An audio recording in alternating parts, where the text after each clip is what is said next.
So hello, everyone. I hope your day of practice is going well. And today I want to talk on spend a little time on the topic of suffering and compassion. That's a big, big topic in the Dharma world, in the Buddhist world. And I want to come at it from a few different angles. And a big piece of it for me is bringing in the empathy is very connected with when we talk about suffering and compassion. I want to start with just a few brief quotes. I think they capture the essence of sort of two important aspects when we want to work with and be with suffering, and that is our ability to be present with it. So there's an opening and a connecting, and we actually feel the pain. You could call that an empathy. So it's our willingness or ability to not turn away. And right along with that, though, we need to have a degree of balance. We'll use the word equanimity sometimes, but that word, it's a great word. I like it a lot, but it has a range of connotations. And so, you may like just to bring in a sense of balance or support or refuge or steadiness to support us, to help us to be with and to work with the suffering. And so cultivating these brings a sense, and this is in the theme, I think, of that we had for the retreat, which is about finding freedom in difficult times. A big piece of that is growing and expanding that exact ability to be with things more and more, ever widening, expanding, intensifying range of experiences in a way that doesn't throw us off, but that we can really show up with a sense of presence. I think a few days ago I used, please forgive me, my memory, I used it in this last week, but I don't remember if it was on this retreat. This could be a repeat, but I actually like the image a lot. So if it is a repeat, I hope that's okay. And that was the image I used of a circle. So, the idea is that you think of yourself in the center of the circle, and then however large or small the circle is, it contains all of the experiences of your life for which you are able to be present with, feel into, be connected with, but in a way that's not overwhelmed by or crushed by or knocked around by. So we bring the balance, but the actual connection and the empathetic feeling.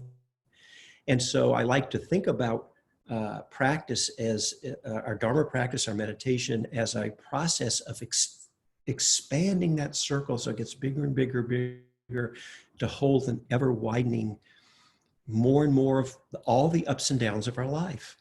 And we rest at the center. Resting at the center doesn't mean the experience is way, way off there on the edge and we're removed and aloof and untouched somehow. Remember, this is not a practice of disconnecting. It's actually a practice of deeply connecting. And so, but the question is, how do we connect even with the difficulties, not just, with all these beautiful states of mind that we're cultivating that are very important, but also how do we connect with all of it, including the difficulties. And I think it gets back to, I wish I'd thought of this book title myself, but I'm sure many of you know John Kabat-Zinn's book, Full Catastrophe Living. You don't even need to read the book. Once you get, if you could really, just the title, we get that. This is the same idea in the book. Of course, it's not all just full catastrophe. I like to take that same idea, and it's just opening up to the whole range of experiences. And it reminds me of a time when I was starting many years ago, and I was starting to open into new stages in the samadhi, new meditative states, and I was all excited. And the teacher said, well, that's good, great, and gave me some tips, and then said, but don't get too excited.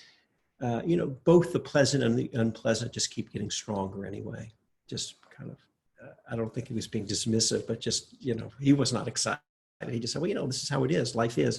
And so we know life is like that, both within ourselves, and you just look around the world, how it can be very, very intense in here and out there, and sometimes quite beautiful and pleasant and smoothed out. So how do we move through all of this? I have a piece of art that I love.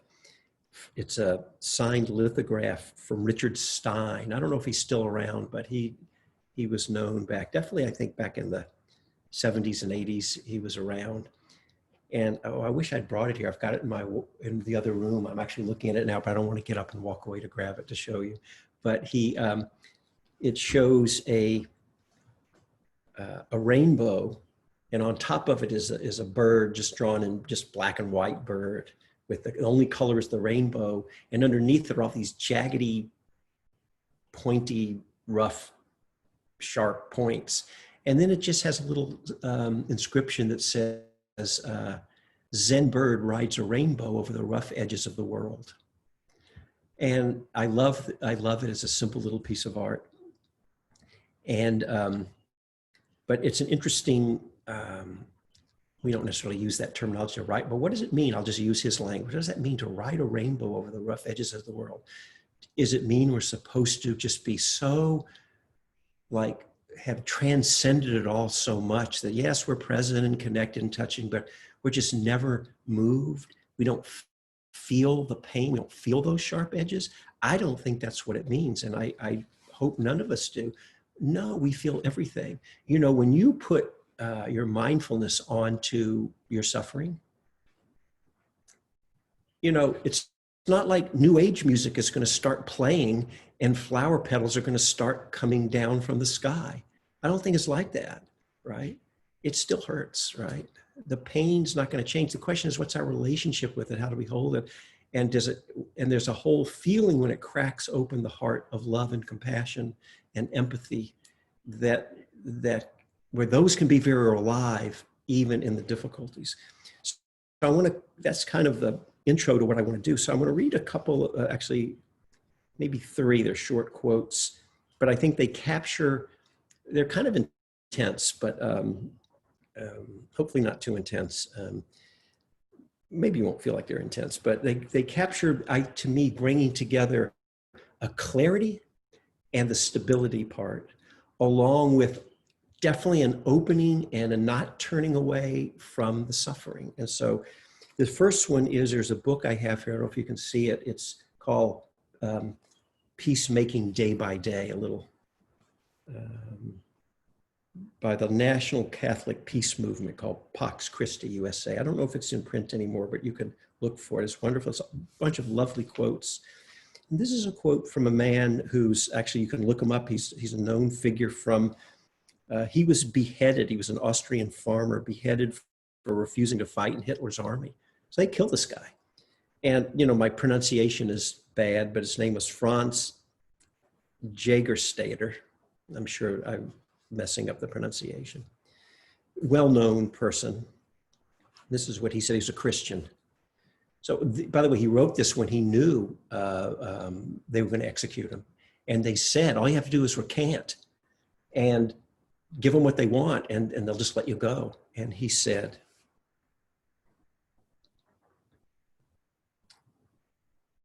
sorry, just one moment, let me find it. Does one then no longer want to see Christians who are still able to take a stand in the midst of darkness in deliberate clarity, calmness, and confidence, who in the midst of tension, gloom, selfishness, and hatefulness stand in perfect peace and cheerfulness, who do not merely watch to see what comrades or friends will do, but instead only ask themselves, what does our faith teach us about all this? Now, you may hear that and it sounds kind of idealized in a way. Was it really?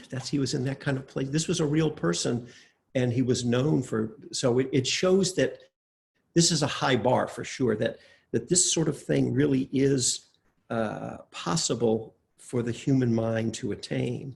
Now, I'm not saying we're supposed to be like this. That's a lot. That's a tall order for any of us, no question about it. But I think we know the direction we're aiming ourselves in.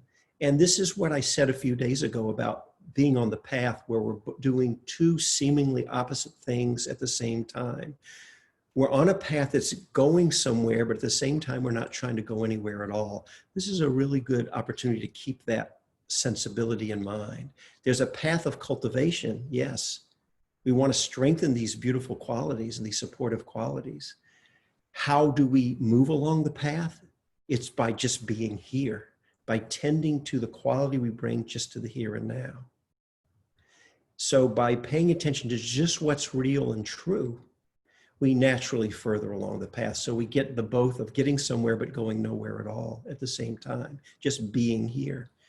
Well, being here may not look like this person at all.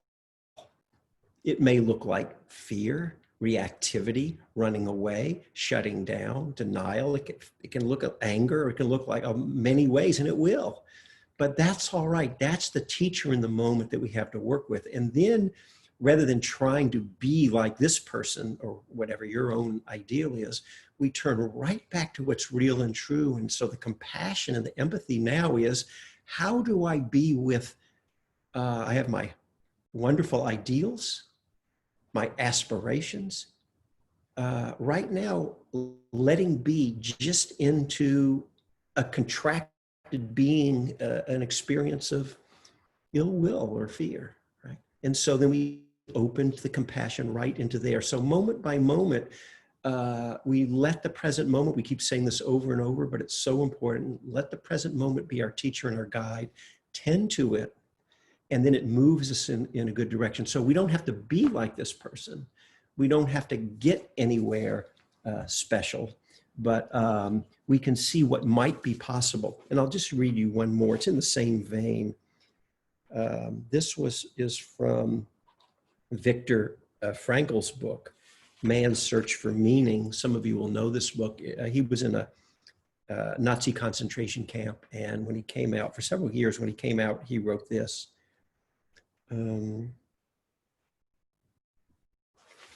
Sorry.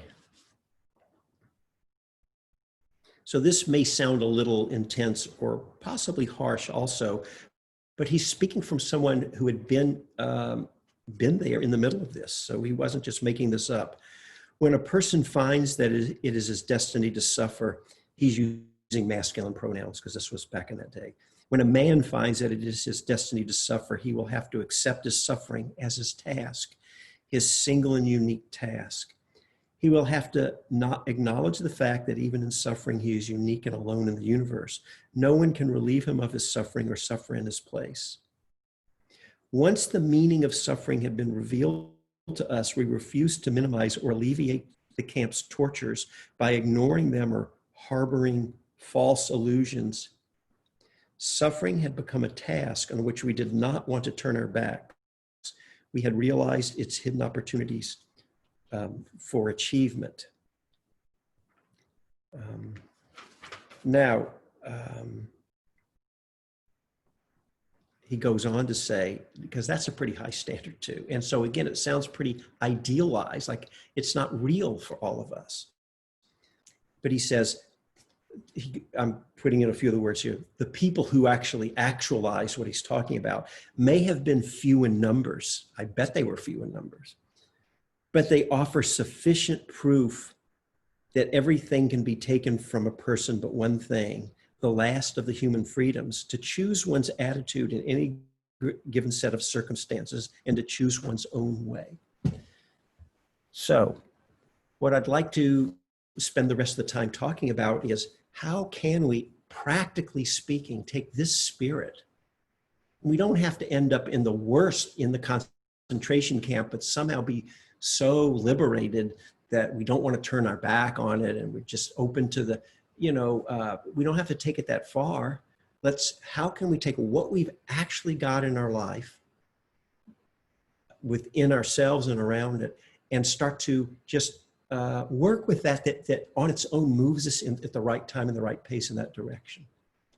So I think what it involves is Again, there's this piece of empathy. Empathy, right? It has it has a range of meanings. It means to empathize. It means you can understand, relate to. But there is an empathy meaning also of actually has the experience. If someone's ever shared anything, you've heard something about some pain and suffering, and then you're moved into tears because you're feeling the suffering yourself, that's an empathetic response also. So we want to bring in an empathy, a willingness to do the best we can to not turn away from the suffering, and then also so we don't get overwhelmed, to be balanced so our heart can stay open. And then through all of this, I think the possibility of wise action can be there. So let me share a few examples with you to kind of get a sense. First, I want to open up on the empathy side of it a little bit, and then move to some of the other pieces on the compassion and suffering. Once I used to teach, I still teach a little bit at Spirit Rock, but not so much anymore. I used to teach there quite a bit. And I was teaching a retreat, and I gave a Dharma talk, and I used an example of my wife. I can't even remember what it was, but I do that sometimes. Just talk about, like here on this retreat, I said something about my son. He's a trombone player. I used an example of that the other day. So I do things like that. And later that day, one of the teachers took me aside and wanted to share with me. This teacher was gay, and he wasn't criticizing me in any way. He just said he wanted to let me know that when I spoke about my wife, it brought up a lot of challenging feelings in him, because his partner, I don't know what words he used, husband, partner, but that he wouldn't have felt, I'm here speaking about my wife. I don't give it a second thought. It just rolls off the tongue like nothing. And for him, it really kind of highlighted in his mind that he doesn't feel that same freedom or comfort to be able to speak in that way, just being a gay man. And so he just wanted me to know what his experience was. And I felt so appreciative of that. And we had a really nice talk and connection, because to be honest, I hadn't really reflected on that, about using the example of my wife. And, it's just, was kind of unconscious about it, and nothing wrong with it. I still do use the example. I'm using an example right now. I'm letting you know that I'm married, right? So, but now, so I may or may not stop doing that, but I'm more aware. So I know now when I use an example of my wife, I'm actually consciously choosing if I want to do it, because it could trigger off for someone else in here who maybe was in a relationship and lost a partner, or isn't in one and wishes they were in one, and it kind of highlights that for them, or is in one and it's bad and they wish you could get out, or whatever. So it could be triggering for some people. And again, I don't want to tie myself up in knots about this, about everything you say and you have to watch out. That's not what I mean at all. I want to be relaxed, spacious and open, present. I still do use those examples. I actually haven't stopped. I may, is my point, but my point is, if we care about the suffering of others, then we want to know. This is the point. We want to know how our actions affect others. If we care about our suffering, we want to know. This is learning the Four Noble Truths, how what we do affects ourselves. If we care about the suffering of others, then we want to know how things are for others. What's your experience? What is your reality? It's just an empathetic response. And so because of that, like I said, I don't want to stir my mind up or overthink it, because you can, you can tie yourself in a knot of everything I'm doing. How's it landing for all these people? I think that will be way, way, way out of balance. Let me give you a few other examples about this empathy. Some of you are aware that there's an organization called Mindful Schools. I'm the co-founder of it. That it's been around about a dozen years now, and it's trained, boy, by now I think a couple of million kids, and about, I don't know, between 30 and 50,000 teachers for mindfulness curriculum to bring in the school. There's a lot of people doing it now. When we started it maybe 12 or 13 years ago, hardly anybody was doing it. I'm still involved a little bit. I'm on the board. I don't do that much anymore, but I was one of the founders, and I taught the very first, actually created the first curriculum, got some help, went into the first schools. I didn't know much about, I really feel like I knew anything about childhood education. I wasn't skilled. I'm not an educator, don't work with kids. And we were in the early days specifically going into, I don't know the right words, but it may be what you'd call inner city, underserved, poor schools. The populations of the schools that I was going into were almost entirely either African American or Latino. A bunch of poor kids, a lot of big percentage of them on subsidized meals. That's the environment I was going into. And I hadn't spent a lot of time in those environments going in. And so went in, and even though I didn't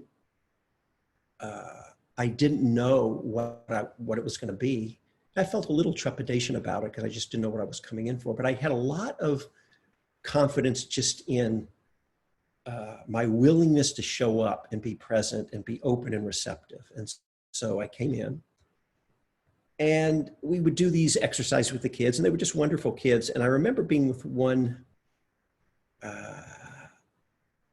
kid. We would do some exercise about, I don't know, loving kindness practices, mindfulness practices, about being aware and calming your mind.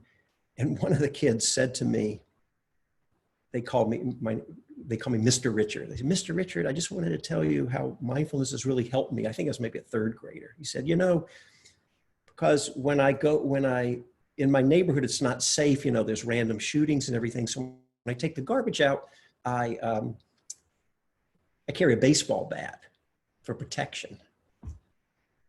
I'm just like, oh my God, this is this kid's life. And he says, now I use my breathing, and it really calms me down, and it helps me really a lot. I just really appreciate the mindfulness. He's speaking as just calm, blithely, as if he's talking about the weather. Now when I take my garbage out,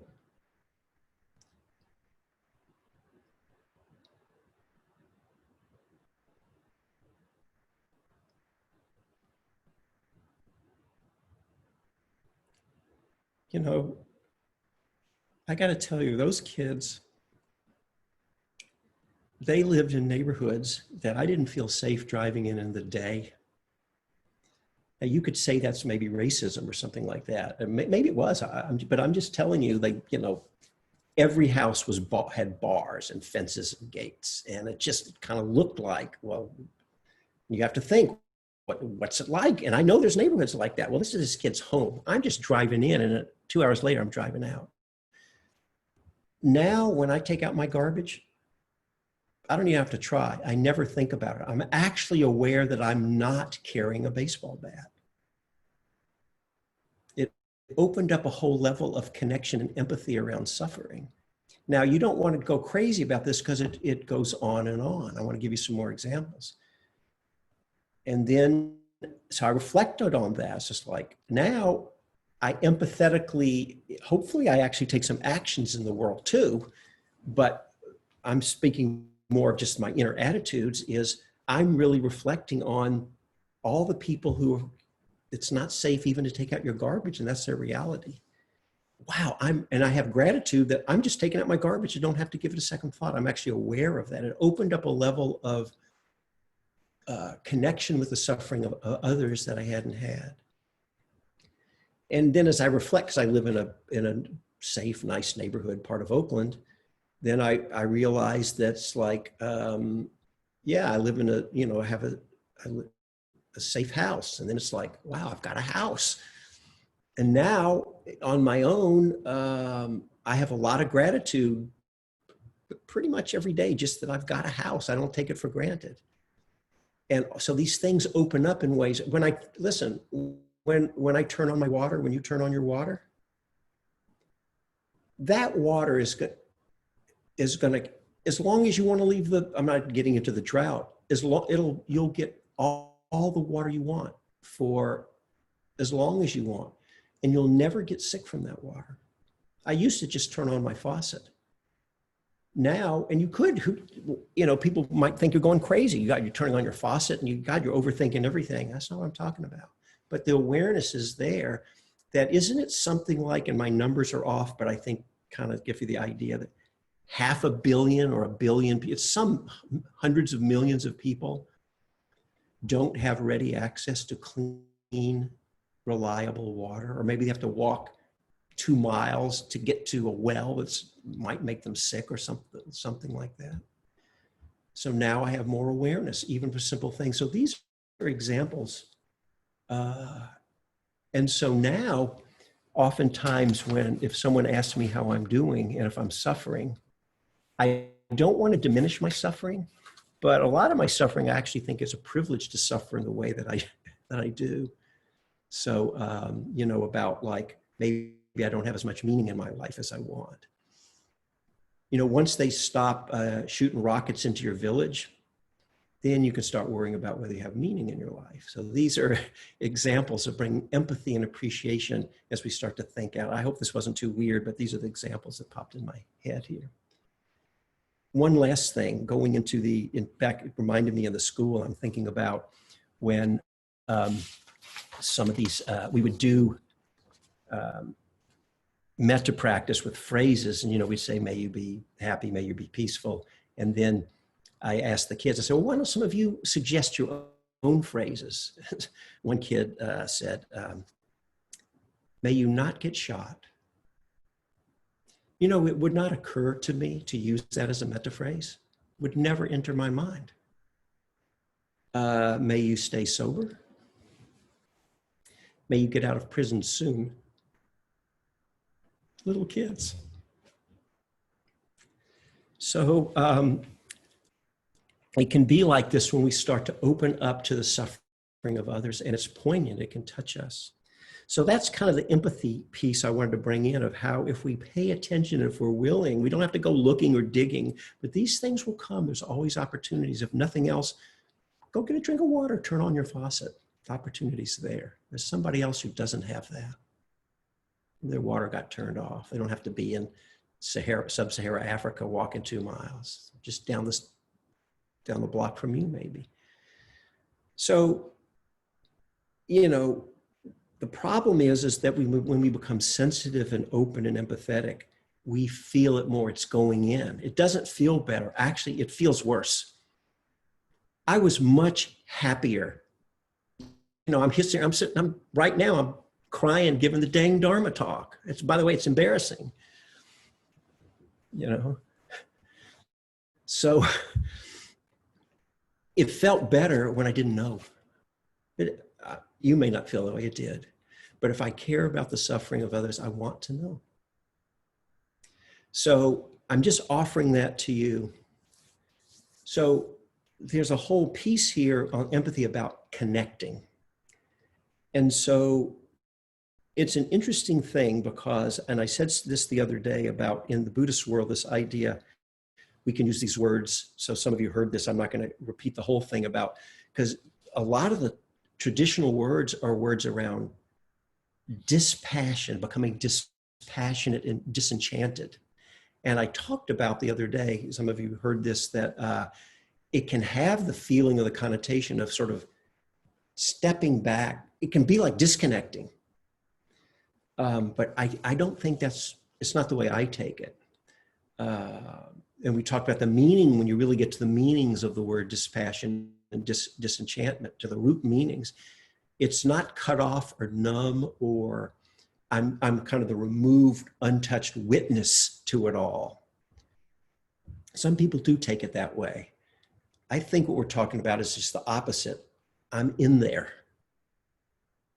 I'm there. Again, we have to respect our boundaries and our limits. That's part of growing the circle, for sure. That's a big, big piece. But and we don't always have control, right? If something outside your circle really comes in and it's not leaving, okay, that's a big piece. We have to do the best we can then. That is a lot of suffering, right?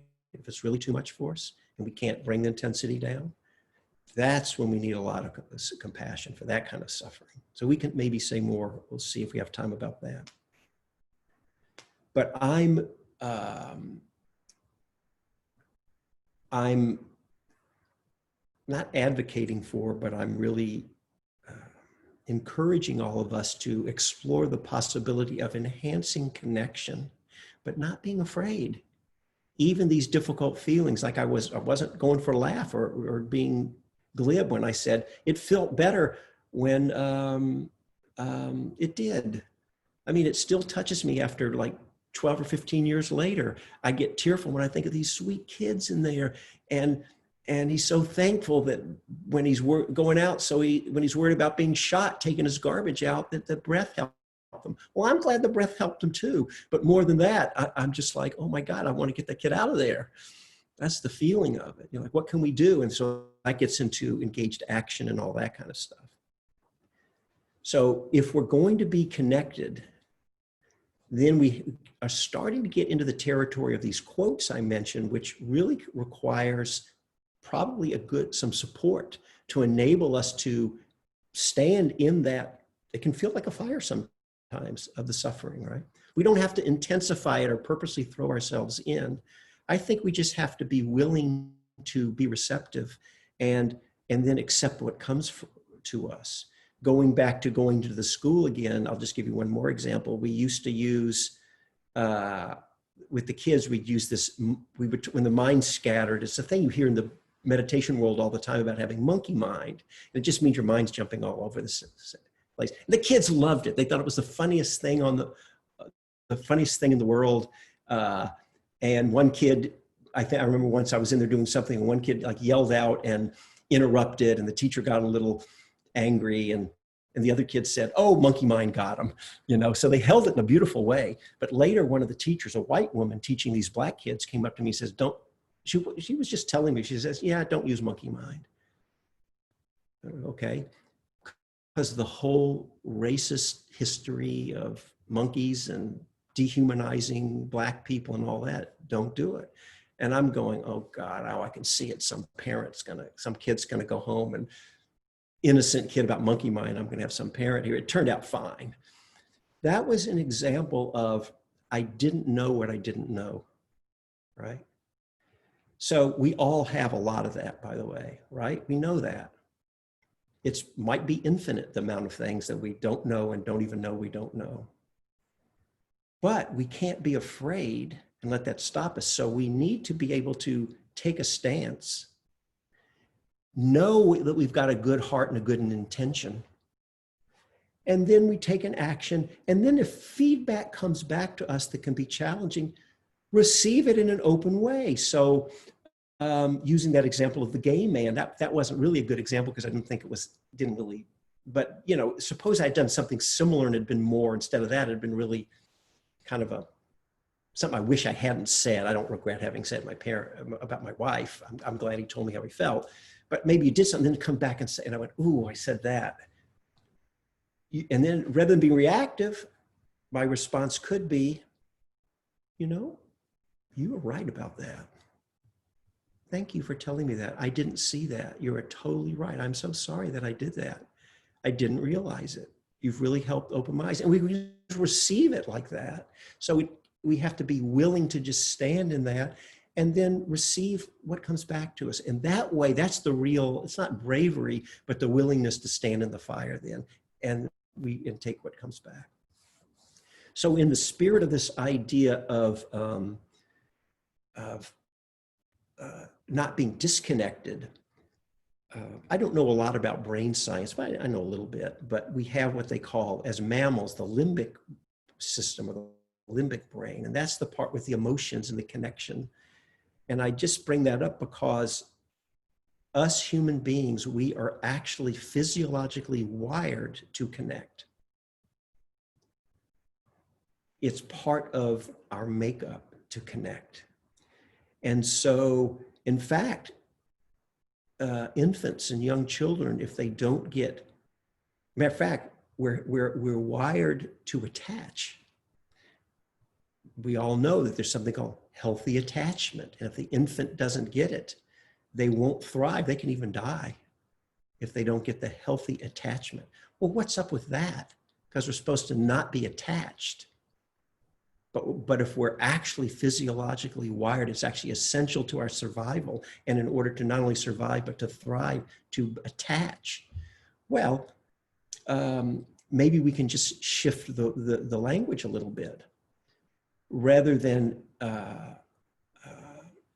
attachment, that's different than having the sense of clinging. It's a different feeling. And rather than being non-attached, which can maybe mean detached, it can be not clinging. So you can get the feeling. I said something the other day about it. Didn't I use here? I think I used the example of if you go to someone you care about and say, I'm detached from you. I wouldn't recommend it. Don't try. But if you came and said, I'm not clinging to you, I bet people actually would appreciate that. So you get the difference there. All right. So we have this idea of the empathy where we really feel and we want to know and we don't want to be overwhelmed with the feelings, but we don't want to be disconnected.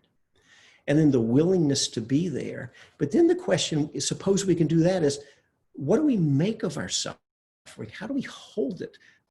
Because one of the things that can get us into trouble is that we kind of make up a view or an opinion or an attitude. I'll give you an example. Many years ago, a woman came to me in a lot of pain. She had been in a relationship for, I think it was like 11 or 12 years. And she told me that she came home one day and her partner had left and there was a note. Now, I didn't get into her. She had, caught completely blindsided. I don't know any more of the story. I didn't get into what's going on that you're with someone for 11 years and you really didn't know. And I don't know, I'm not judging it, but there's probably more. I'm just telling you, but for this, that's all we need to know. She was in a huge amount of suffering.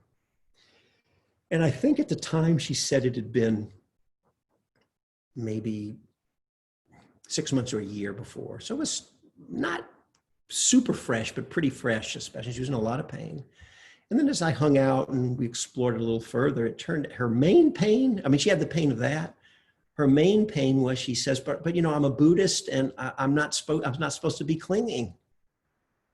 She was in a huge amount of self-judgment and suffering about it.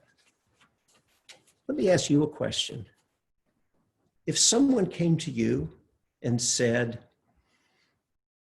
I was with someone 11 or 12 years, out of nowhere, I was in love, we were together, I had my whole life planned out. One day I came home, there was a note, they're just gone. Total shock out of the blue. But you know what? I'm not clinging. I'm resting in equanimity. And would you believe that? No. Let me just say this, I'd be very suspicious.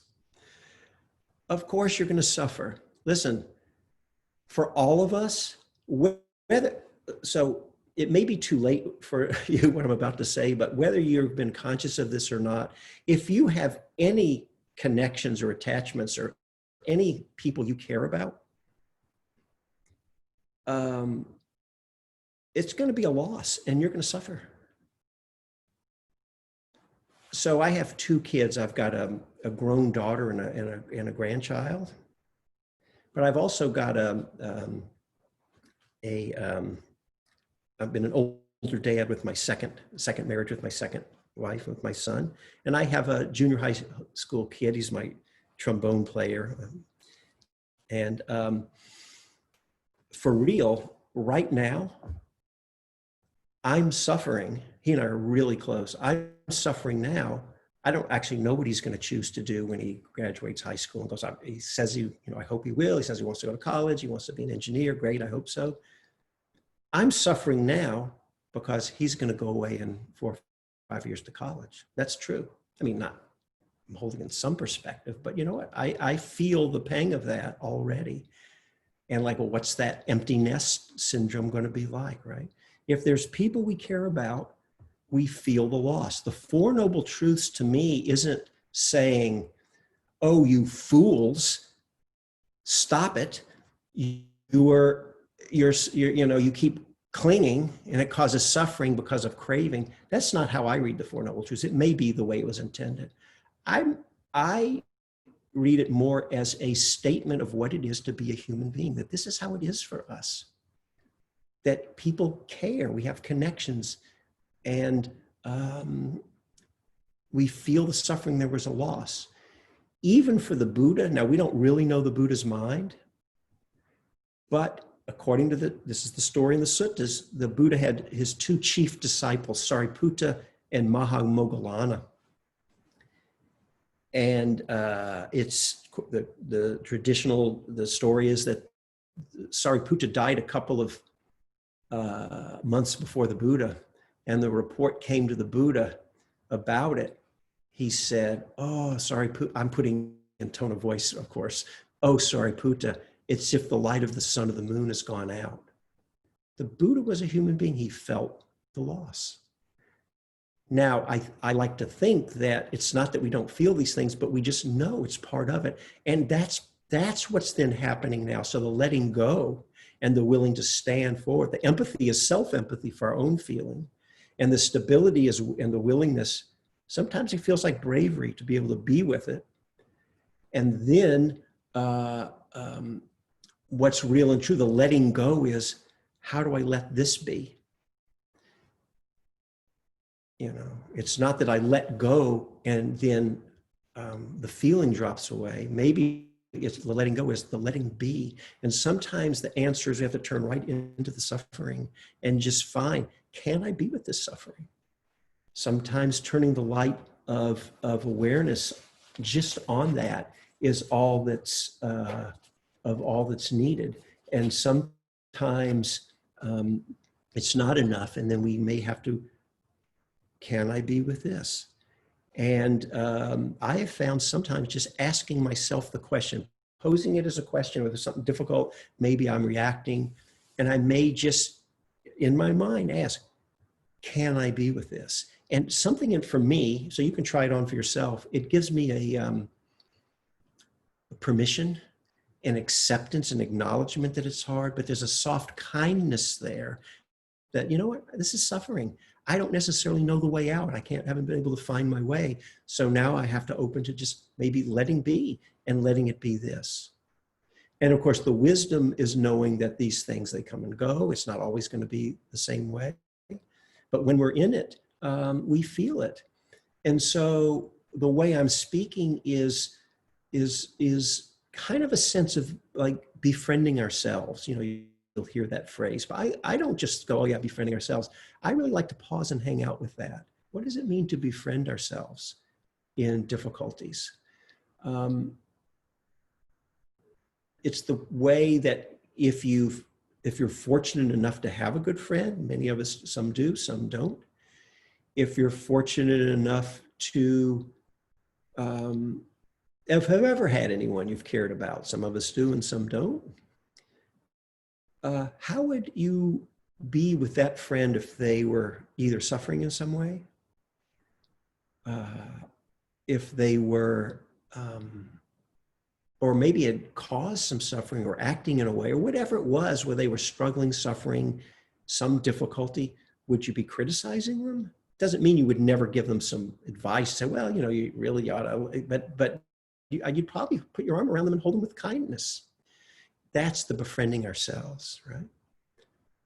These difficult places in us, that's another place where our empathy and our compassion and the ability to be with, it's not only external difficulties and suffering that come, but it's all the internal too. It's the same, really.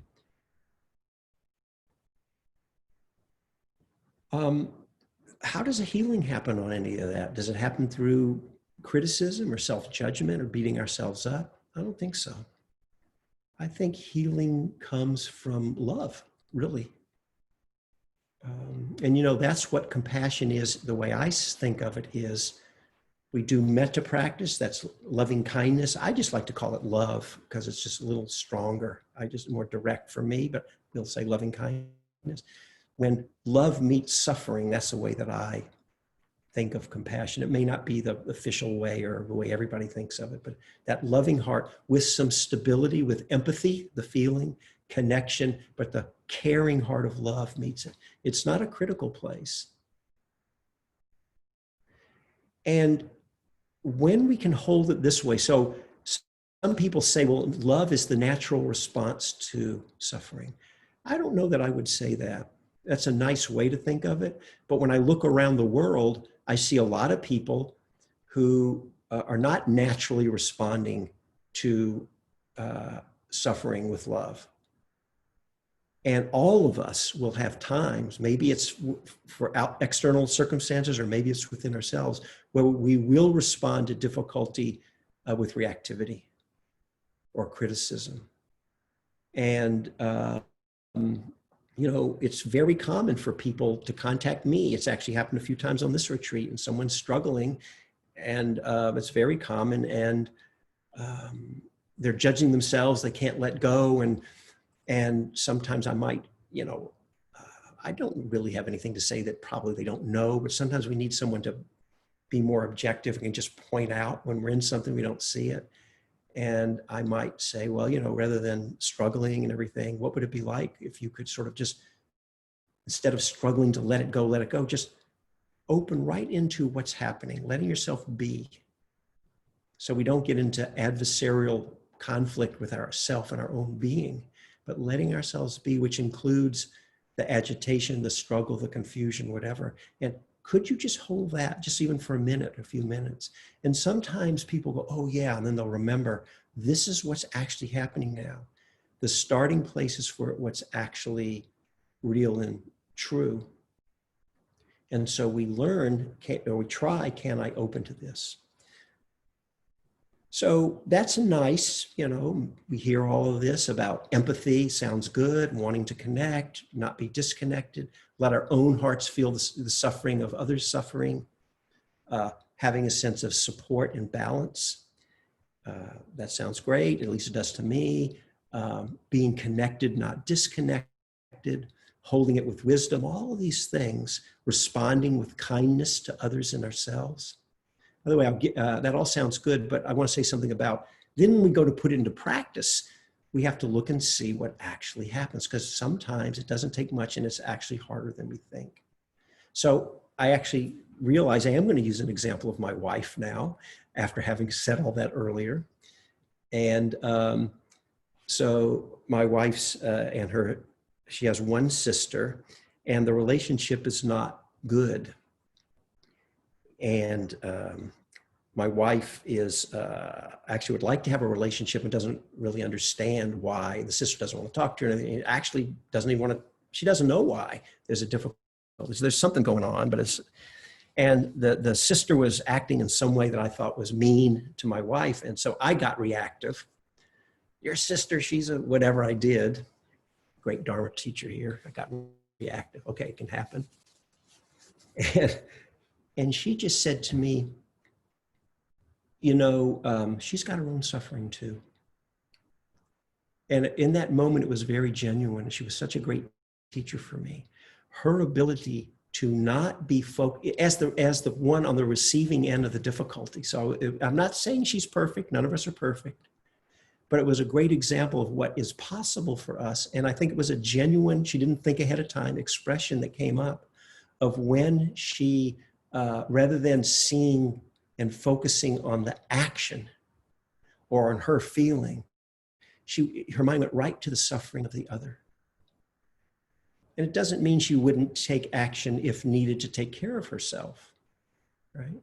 So this is an important piece as we start to open and encounter suffering and difficulties, is because we can get so reactive to the actions that we miss the suffering underneath it. And I used an example, which I want to bring in again. I won't spend as much time on it as before, about Marshall Rosenberg, his image of using giraffe and jackal ears in listening. He has nonviolent communication. Just a reminder, if maybe some of you didn't hear it, he has this idea that when we're listening to, he calls it giraffe ears, and they literally actually have these headbands.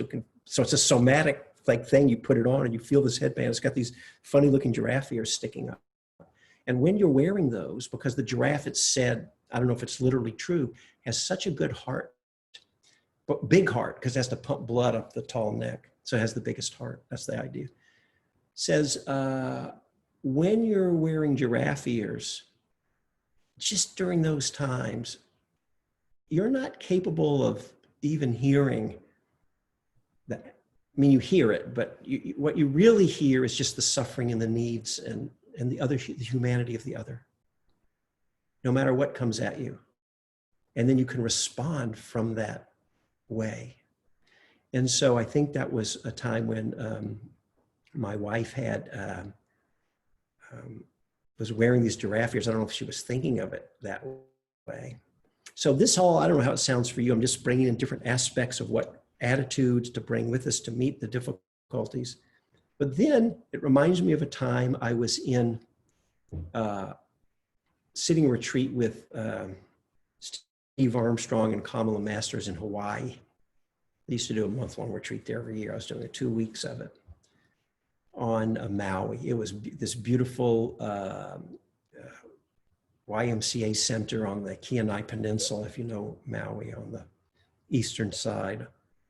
And I was in these, just such a lovely space. And a lot of the kind of attitudes I'm talking about now, I think were very alive in me and have been strengthened.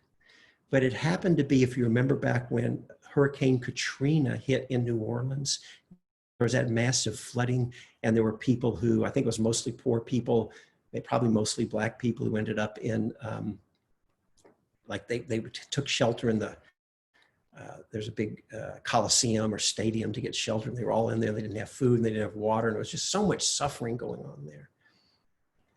And I came out of the retreat in this great place in my balance and equanimity. But what I hadn't realized is that the open-heartedness had strengthened, the stability of mind had strengthened, the equanimity, the wakeful presence, but the sensitivity had strengthened also.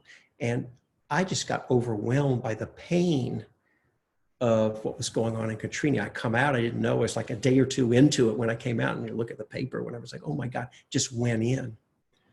And so we have to realize that for all of us, it doesn't mean just that we'll automatically be too sensitive on retreat or whatever, but in any time in life, things can come in and they're poignant, they pierce us, they really, really go in.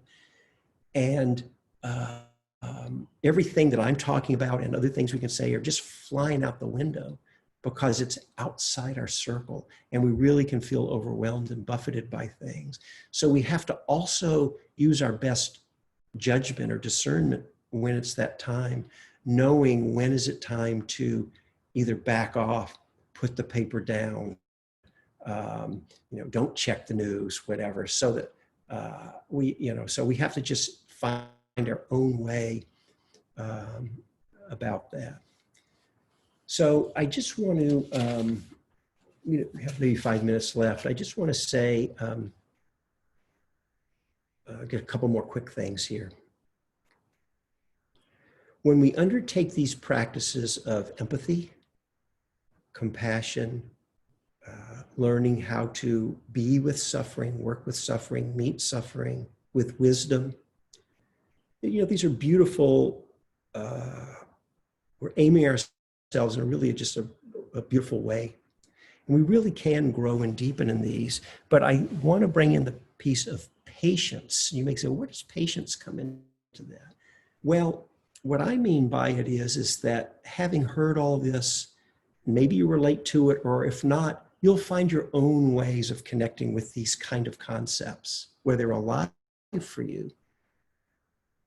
But our reactive patterns run deep. And, for all of us, we've had a lifetime of acting, reacting, and just according to our habitual tendencies. In a way, one person said it, even before we were Dharma practitioners, we were still practicing, because every time we reacted, we responded out of reactivity or whatever, and we didn't know, we didn't have awareness, we hadn't heard the Dharma, nothing, didn't know anything about self-awareness.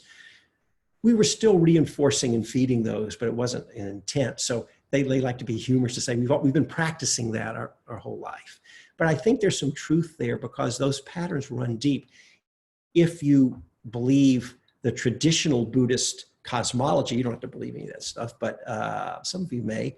It's not just one lifetime, it's lifetimes of conditioning. So the point is, habits run deep. We need empathy and kindness for ourselves, knowing that. Things don't change overnight. You know, you may decide, that does it. I'm tired of ill will coming up in my mind, and I'm just going to live in love. That's it. And you go about your business. And then you know, the first thing that happens that triggers off the right cause and condition, and it'll be right back in your whatever. Doesn't mean you can't move in a good direction, but these patterns run deep. So we need kindness and love and understanding and patience with ourselves. Patience doesn't mean inaction. No, we can be very inspired to move forward, but it allows us to hold ourselves with some acceptance.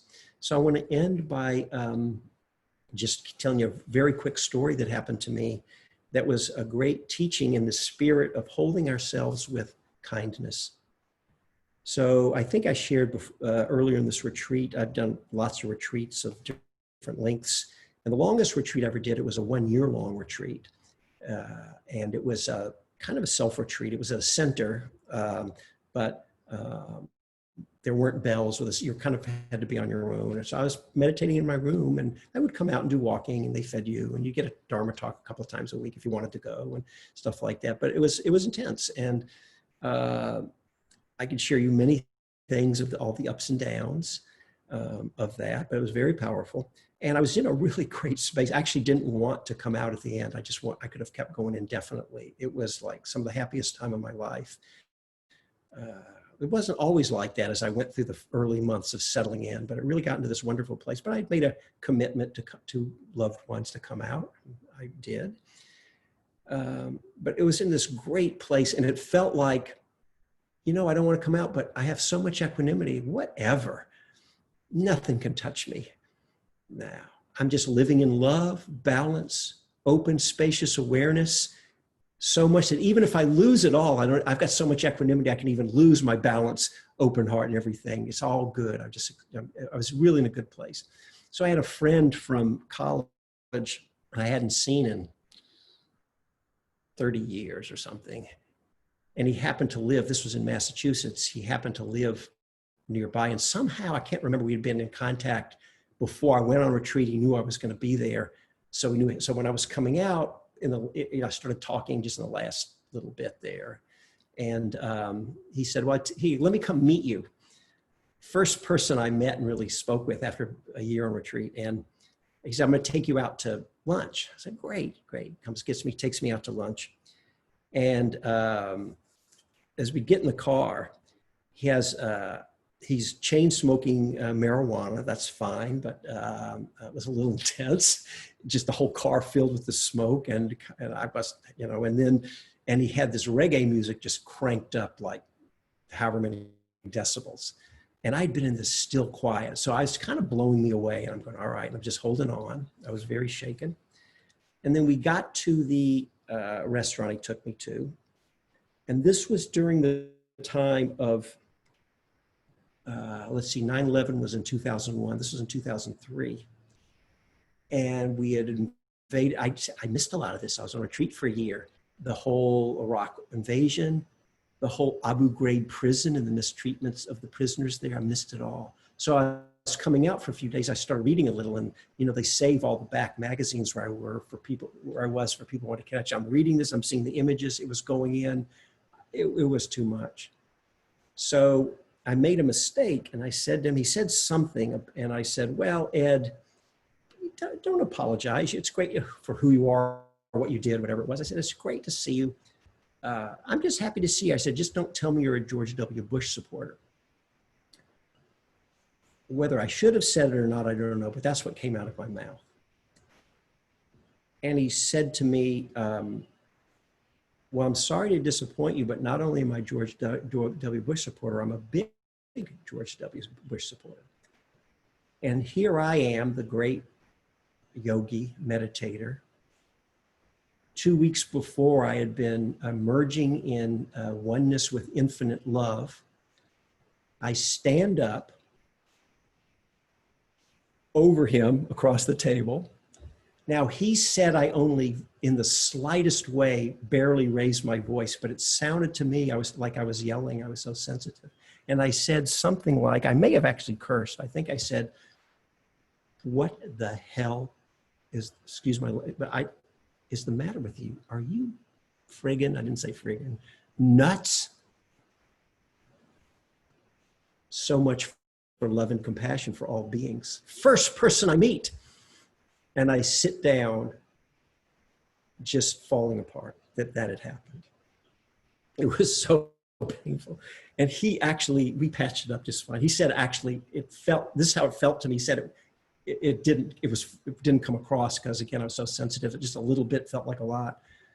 And he got a good one in for me. He said, well, I see what eating all that tofu has done to your mind, which I thought was a funny one. So we kind of and then we healed up. I said, I'm sorry, I'm reactive. And I said, I don't know how we're different, but I care about you as a person. And we still have a relationship that's good. But I went back to the retreat center in tears. I had been working with Joseph Goldstein a lot during that year as a teacher. I went back to him and I just said, it's all been a waste. The whole thing is just, I'm just a fraud. It's for nothing. I actually feel I've been crying a lot on this retreat, but it was so painful. I still feel the pain of that pain right now. It's funny, it's still there after all these years. And he just said to me, he goes, he was just so kind. He said, we're all a mix of wholesome and unwholesome, of defilements and of beautiful parts of our mind. It's what it is to be a human being. And he said, we're all going to get caught and fall flat on our face 1,000 times. That's just going to happen. You know that ahead of time. And you just have to be kind with yourself and feel, yeah, it didn't feel that good. And you get up and we learn and we move on with no judgment about it at all. And then he also pointed out this piece about how you can become so sensitive that the sensitivity, he said, he was so matter of fact, he didn't put a label or a judgment. He just said, all that happened is that your equanimity, it was not fake. It was powerful. The sensitivity just ran ahead of the equanimity. That's all that happened. And so it put it in a nice perspective for me to be able to hold myself with kindness. And I just offered this to you as we talk about these wonderful ideas of working with empathy and compassion and holding the suffering and caring of the suffering of others. And I think we will all manifest it beautifully many times, but also, we might have the times when we judge ourselves to fall short. And then hopefully that's the time to bring the same empathy, kindness, and compassion right back even to those difficult places in ourselves. So I'll stop there. And thank you I went 5 minutes over, so thank you for I don't know if you were patient or not, but thank you for your patience. And we'll end. Let's just do this. Why don't we just sit still? That's a lot of words, maybe for just a few breaths, and then I'll ring a bell to formally close.